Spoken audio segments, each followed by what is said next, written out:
बिस्मिल्लाह। इंशाल्लाह आज हम देखेंगे crystal lattice and unit cell.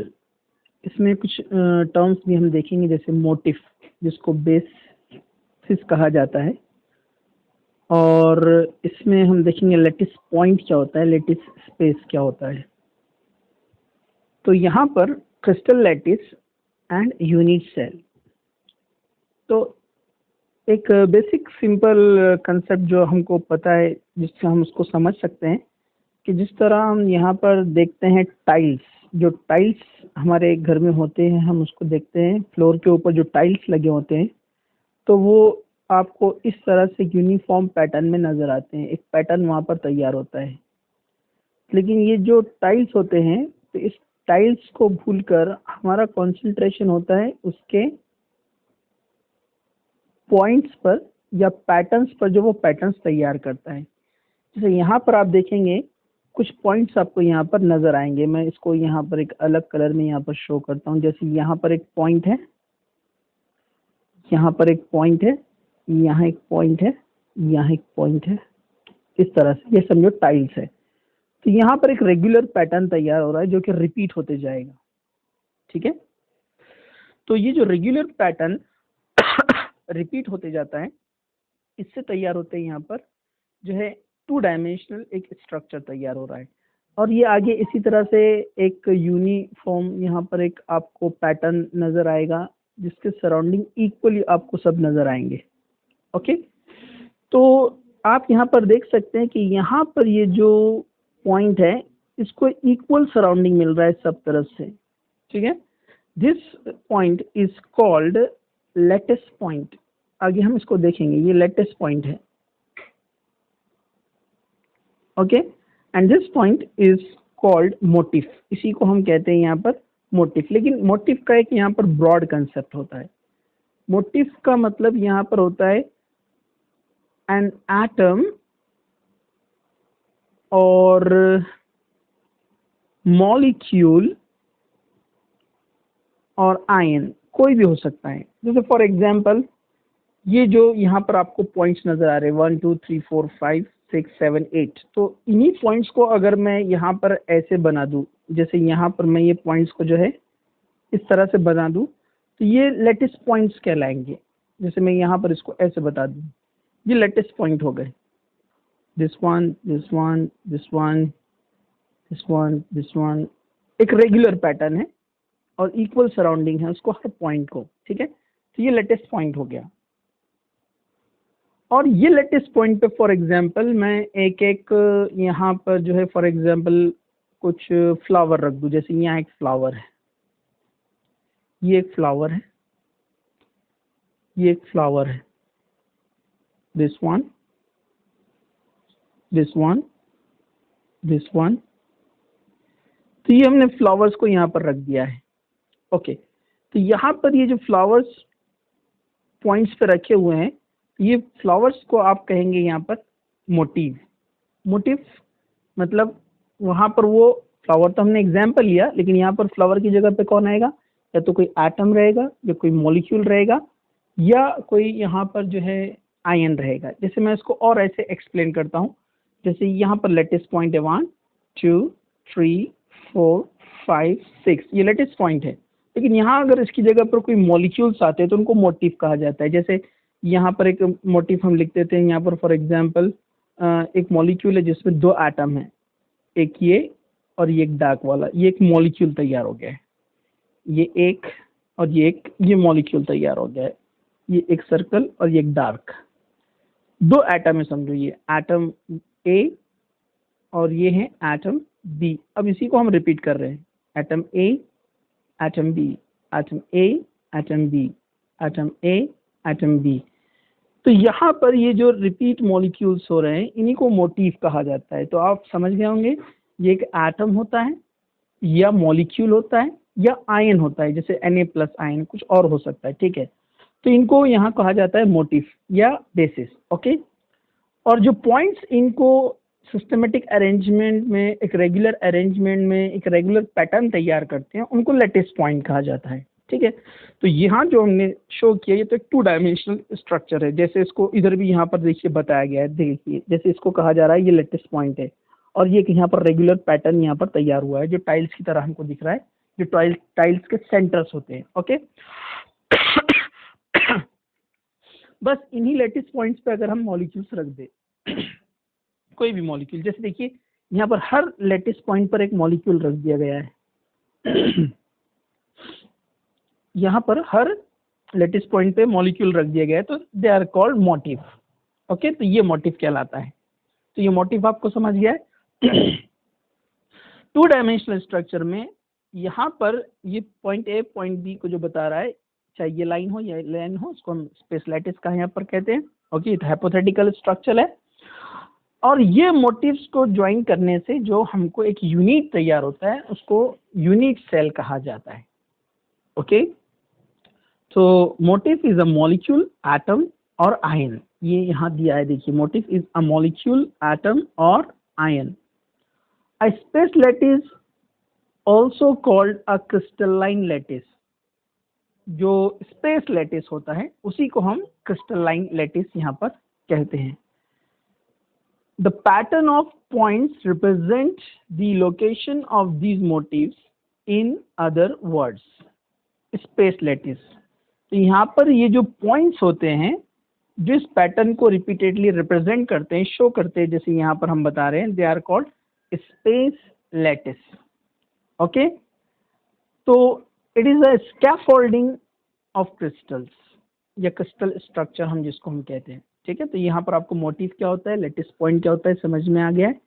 तो जैसे एटम्स जो होते हैं सॉलिड के अंदर वो अरेंज होते हैं सिस्टमेटिक ऑर्डर में। ठीक है, जिस ऑर्डर में वो अरेंज होते हैं तो वहाँ पर जहाँ वो रिपीटेटिंग उनका पोजीशन होता है उसको हम यहाँ पर जो है लेटिस पॉइंट कहते हैं। चलिए आगे चलते हैं। जैसे अब इसके डिफरेंट पैटर्न होते हैं, जैसे यहाँ पर बताया गया लेटिस ए मतलब क्रिस्टल लेटिस और ये लेटिस बी, तो आप देख सकते हैं यहाँ पर डिफरेंट लेयर्स बने हुए हैं। जैसे आप लेयर 1 को देखिए, इसमें लेयर 2 के एग्जैक्टली ऊपर पूरे लेटिस पॉइंट है, देखिए आप यहाँ पर। लेकिन अगर आप लेटिस बी को देखेंगे तो लेयर 1 और लेयर 2 के जो लेटिस पॉइंट है वो आगे पीछे आपको नजर आ रहे हैं। ठीक है, तो इस तरह से डिफरेंट अलग अलग जो है पैटर्न्स तैयार होते हैं लेटिस पॉइंट्स की पोजीशन चेंज होने से अलग अलग लेयर्स के अंदर। ये हम 3 डायमेंशनल में आगे पढ़ने वाले हैं। ये 2 डायमेंशनल स्ट्रक्चर है जिसमें हमको सिर्फ ये ऊपर से अभी नजर आ रहा है। ठीक है, चलिए आगे चलते हैं हम। तो यहाँ पर आपको ध्यान रखना है कि each point in a lattice is called lattice point और लैटिस साइट। जो एक पॉइंट होता है वो लैटिस पॉइंट या लैटिस साइट जो है कहलाता है। जैसे ये लैटिस पॉइंट है। Okay, this one lattice point. Second, each point in a crystal lattice represent one constituent particle which may be an atom, molecule or ion। ये जो लैटिस पॉइंट यहाँ पर आपको दिख रहा है, तो ये लैटिस पॉइंट एक एटम भी हो सकता है जैसे सोडियम। ये लैटिस पॉइंट एक मॉलिक्यूल भी हो सकता है, जैसे फॉर एग्जांपल अमोनिया मॉलिक्यूल है। ये लैटिस पॉइंट एक आयन भी हो सकता है जैसे Na+। ओके, तो ये जो लैटिस पॉइंट होते हैं ये एक एटम रहेगा या मॉलिक्यूल रहेगा या आयन रहेगा, मतलब इसकी जगह पर, मतलब अरेंजमेंट ऑफ एटम्स रहेंगे यहाँ पर पॉइंट्स की जगह पे, या अरेंजमेंट ऑफ मॉलिक्यूल्स रहेंगे या अरेंजमेंट ऑफ आयंस रहेंगे। Third point, lattice points are joined by straight line to bring out the geometry of the lattice. हम इसको स्ट्रेट लाइन हाइपोथेटिकली इस तरह से अरेंज करते हैं जिससे उसकी हमको ज्योमेट्री तैयार होती है। तो अभी 2 डायमेंशनल में नजर आ रहा है, जब ये पीछे वाले लैटिस पॉइंट से जाकर कनेक्ट होगा उससे हमको 3 डायमेंशनल स्ट्रक्चर इस तरह से मिलेगा। ठीक है, हम आगे इसको देख रहे हैं। चलिए देखिए यहाँ पर 2 डायमेंशनल स्ट्रक्चर को कैसे बताया। जैसे ये एक यूनिट सेल है, ये 2 डायमेंशनल में उल्टा मुश्किल होता है, 3 डायमेंशनल में समझना आसान होता है। जैसे मैं आपको यहाँ पर बताता हूँ, ये यहाँ आप देखिए नीचे, तो ये यहाँ पर आपको ऑरेंज कलर में ये जो क्यूब नजर आ रहा है पूरा, तो ये एक यूनिट सेल है। इसके मिलने से पूरा एक यूनिट सेल तैयार होता है। लेकिन अभी हमको इसकी गहराई में यानी डिटेल में जाना है, तो हमारे सारे वीडियोस पार्ट 1, पार्ट 2, पार्ट 3 आप इस तरह से देखते रहिए।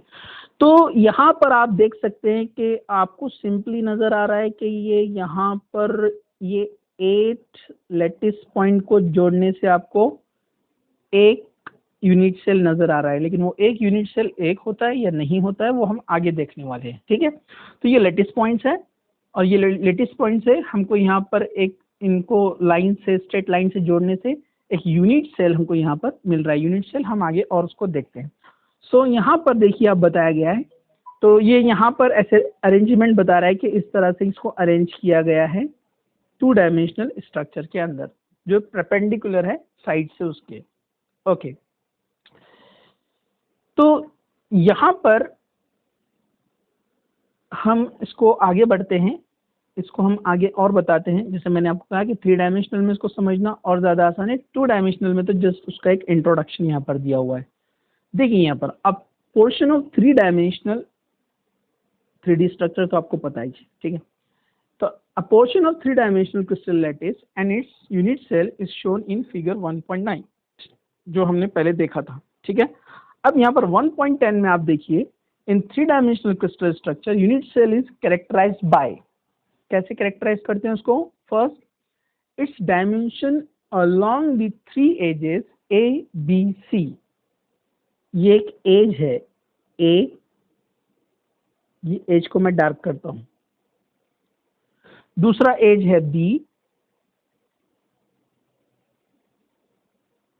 और तीसरा एज है C। हमको तो पता है नहीं एजेस होते हैं क्यूब को, 3D स्ट्रक्चर में उसको ऐसे बताएंगे, ठीक है। तो ये एजेस है A B C। Okay,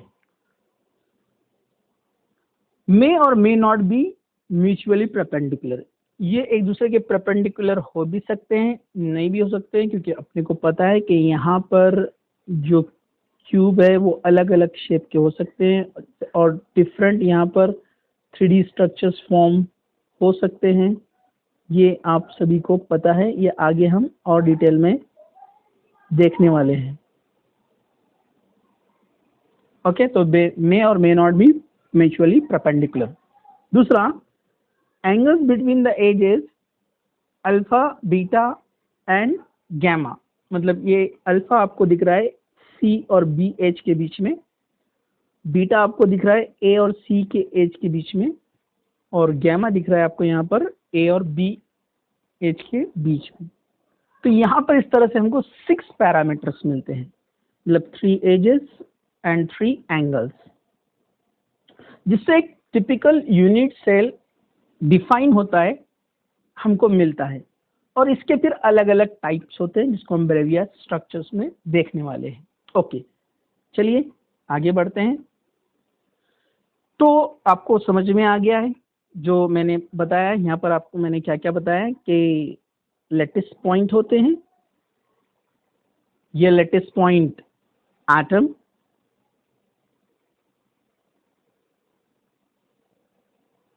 molecule, ion हो सकते हैं, जिससे क्रिस्टल तैयार होता है।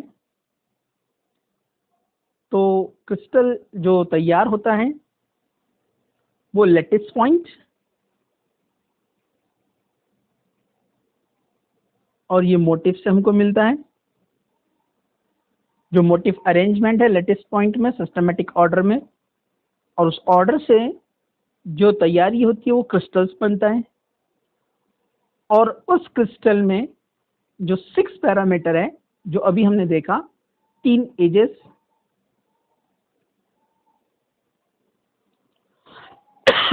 और 3 यहाँ पर एंगल्स जो हमने देखे, ये 6 पैरामीटर्स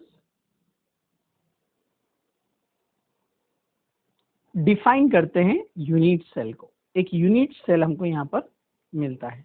ओके, ये था एक जस्ट इंट्रोडक्शन के मोटिव क्या होता है, लैटिस पॉइंट क्या होता है, स्पेस लैटिस क्या होता है, और यूनिट सेल किस तरह से तैयार होता है। इसको इंशाल्लाह हम देखेंगे आगे और कंटिन्यू डिटेल में नेक्स्ट लेक्चर में। जज़ाकल्लाह।